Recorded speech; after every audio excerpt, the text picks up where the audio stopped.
अस्सलाम वालेकुम मोअज़्ज़िज़ दोस्तों, कैसे हैं आप सब। उम्मीद करता हूँ सब लोग खैर व आफियत से होंगे। आज हम सऊदी अरब के एक खूबसूरत शहर जद्दा की सैर करने जा रहे हैं। ये शहर मक्का शरीफ जाने वाले मुसलमानों के लिए गेट वे का काम करता है। मस्र और रशिया के बाद दुनिया का तीसरा सबसे ऊंचा फ्लैग पोल भी इसी शहर में मौजूद है। जद्दा टावर के नाम से मशहूर दुनिया की ये खूबसूरत और सबसे ऊंची इमारत पर कितना खर्चा आ रहा है, जद्दा से मक्का शरीफ और मदीना शरीफ जाने के लिए कितना फासला तय करना पड़ता है, ऐसी बहुत सी दिलचस्प और हैरान कुन मालूमात आज हम आपको इस वीडियो में बताएंगे जो आज से पहले आप नहीं जानते होंगे। इसलिए वीडियो को आखिर तक ज़रूर देखें और तमाम नए आने वाले दोस्तों से गुजारिश है कि हमारे चैनल शयान टीवी को ज़रूर सब्सक्राइब करें, ज़्यादा से ज़्यादा शेयर करें और लाइक करें। तो चलें वीडियो का आगाज़ करते हैं। जद्दा, जिसे जिद्दा भी कहा जाता है, ये सऊदी अरब के सूबे मक्का शरीफ के एक खूबसूरत शहर है जो आज से कई सौ सालों पहले सऊदी अरब के लिए एक बंदरगाह का काम करता आ रहा है। मोहतरम नाज़रीन, जद्दा शहर का कुल रकबा 1600 मुरब्बा किलोमीटर है, यानी 600 स्क्वायर मील। ये एक मेट्रोपॉलिटन सिटी है।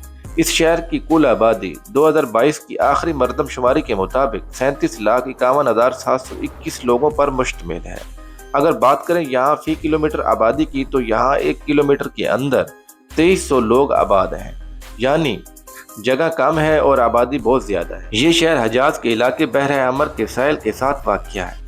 जद्दा मुल्क का बहुत बड़ा तिजारती मरकज़ है। ये मालूम नहीं कि जद्दा की बुनियाद कब रखी, लेकिन जद्दा की अहमियत 647 ईस्वी में तब बढ़ी जब हज़रत उस्मान गनी राज़ी अल्लाह ताला अन्हु ने इसे एक ट्रैवल हब बना दिया, यानी बहरी रास्तों के जरिए पूरी दुनिया से जो भी मुसलमान हज, उम्रा और ज़ियारत के लिए आते, वो पहले इसी शहर की बंदरगाह पर उतरते, यहाँ स्टे करते और फिर मक्का शरीफ के लिए रवाना होते।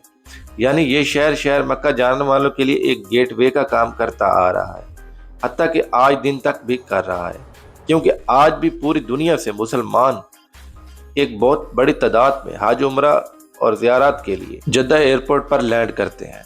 जद्दा एयरपोर्ट सऊदी अरब का मसरूफ़ तरीन एयरपोर्ट है, जहाँ 1 घंटे में बेशुमार फ़्लाइटें लैंड करती हैं। हजाज इकराम जद्दा एयरपोर्ट से मक्का शरीफ रवाना हो जाते हैं, जो तकरीबन 84 किलोमीटर का फासला बनता है, और जद्दा से मदीना शरीफ 410 किलोमीटर का फासला बनता है। आप बजरिया बस, ट्रांस, टैक्सी और अपनी प्राइवेट कार पर भी जा सकते हैं। अगर आप इन सब का सफ़र करना पसंद नहीं करते, तो जद्दा से मक्का शरीफ के लिए, मदीना शरीफ के लिए दुनिया की आला और ख़ूबसूरत ट्रेन भी चलती हैं, जो घंटों का सफ़र मिनटों में तय करती हैं। ज़्यादातर लोग ट्रेन का सफ़र तय करते हैं। नंबर 1, एक तो ट्रेन का सफ़र आरामदेह होता है, और नंबर 2 सस्ता होता है। मोहतरम नाज़रीन, सिर्फ जद्दा शहर में लाखों की तादाद में पाकिस्तानी कम्यूनिटी मौजूद है, जो रोज़ी के असूल की खातिर वहाँ काम करती है। अब बात करते हैं जद्दा पोर्ट, जिसका पूरा नाम जद्दा इस्लामिक बंदरगाह है। ये पोर्ट बहर अमर पर बनाई गई है। ये अरब दुनिया की दूसरी सबसे बड़ी मसरूफ़ तरीन बंदरगाह है। पहले नंबर पर मुत्तहिदा अरब अमारात के आती है। दोस्तों, ये शहर दारुल हुकूमत रियाद शहर के बाद सऊदी अरब का दूसरा सबसे बड़ा शहर है।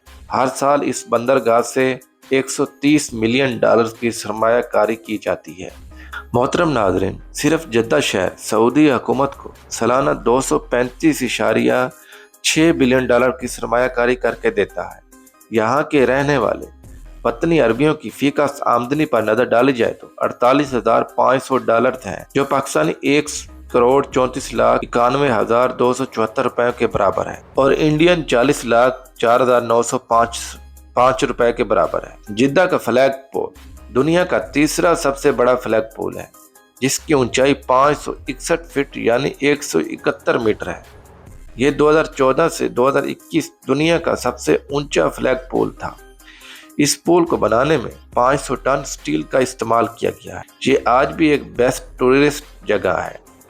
मोहतरम नाज़रीन, सऊदी अरब का परचम जिसके ऊपर कलमा शरीफ लिखा गया है, दरअसल ये पोल इसी की शान के मुताबिक है। अल्लाह रब्बुल इज़्ज़त हमारे कलमे को ऐसी हमेशा इज़्ज़त और शान बख्शता रहे, आमीन सुमान।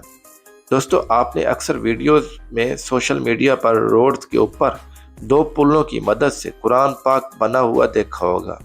दरअसल इसे कुरान गेट कहा जाता है। ये गेट जद्दा से मक्का शरीफ जाते हुए روڈ کے اوپر بنایا گیا ہے جو انتہائی خوبصورت ہے۔ محترم ناظرین، شاہ سلمان کے آنے کے بعد جدہ کے لوگ خاص طور پر عورتیں بہت زیادہ اوپن ہو چکی ہیں۔ انتہائی بیہودہ لباس پہننا، رقص کرنا، ساری رات جدہ کے اندر پرائیویٹ پارٹیز چلتی ہیں۔ جدہ کے اندر ایک پرائیویٹ ڈانس کلب بھی اوپن کیا گیا ہے جہاں آپ کو خوبصورت سے خوبصورت لڑکیاں بیلی ڈانس کرتی نظر آئیں گی۔ اس ڈانس کلب میں جدہ کی عورتیں بھی شامل ہوتی ہیں جو ساری رات خوب انجوائے کرتی ہیں۔ دوستو، اب بات کرتے ہیں جدہ ٹاور کی۔ یہ بلڈنگ بھی جدہ میں بنائی جا رہی ہے جو آج تک کی دنیا کی سب سے اونچی بلڈنگ ہوگی جو زیر تعمیر ہے۔ یہ بلڈنگ برج خلیفہ سے بھی اونچی ہے۔ اس بلڈنگ کی اونچائی 18 میٹر یعنی 3307 فٹ ہے۔ اس کی ٹوٹل 165 فلورز ہیں۔ اس کے گراؤنڈ فلورز کا ایریا 2,43,866 مربع میٹر ہے۔ اس بلڈنگ میں 59 لفٹوں کا استعمال کیا گیا ہے۔ اس بلڈنگ کو بنانے میں 4.45 بلین سعودی ریال کا خرچہ آئے گا یعنی 1.23 بلین ڈالر۔ اس ٹاور کو 1 اپریل 2013 میں شروع کیا گیا تھا۔ سعودی عرب کا دوسرا سب سے بڑا فٹ بال اسٹیڈیم بھی جدہ میں موجود ہے جسے کنگ عبداللہ اسپورٹ کمپلیکس کہا جاتا ہے۔ جدہ میں بے شمار صنعتیں موجود ہیں جہاں پاکستانی، انڈین، بنگلہ دیشی، فلپائنی، افغانی، ایرانی، مصری، لبنانی اور ان کے علاوہ بہت سے دوسرے ملکوں کے لوگ کام کرتے ہیں۔ یہ شہر انتہائی صاف ستھرا اور نیٹ اینڈ کلین ہے۔ یہاں بے شمار برٹش، عربی، اردو، ہندی اسکول موجود ہیں جہاں لوگ اپنے بچوں کو اعلیٰ تعلیم دے رہے ہیں۔ تو محترم ناظرین، یہ تھی ہماری جدہ کے اوپر ایک چھوٹی سی ڈاکومنٹری۔ آپ کو کیسی لگی؟ کمنٹ باکس میں اپنی رائے کا اظہار ضرور کیجیے گا، اور تمام نئے آنے والے دوستوں سے گزارش ہے ہمارے چینل شایان ٹی وی کو ضرور سبسکرائب کریں اور زیادہ سے زیادہ شیئر کریں۔ تو ملتے ہیں انشاءاللہ اگلی اور بہترین ویڈیو میں، تب تک کے لیے اللہ حافظ۔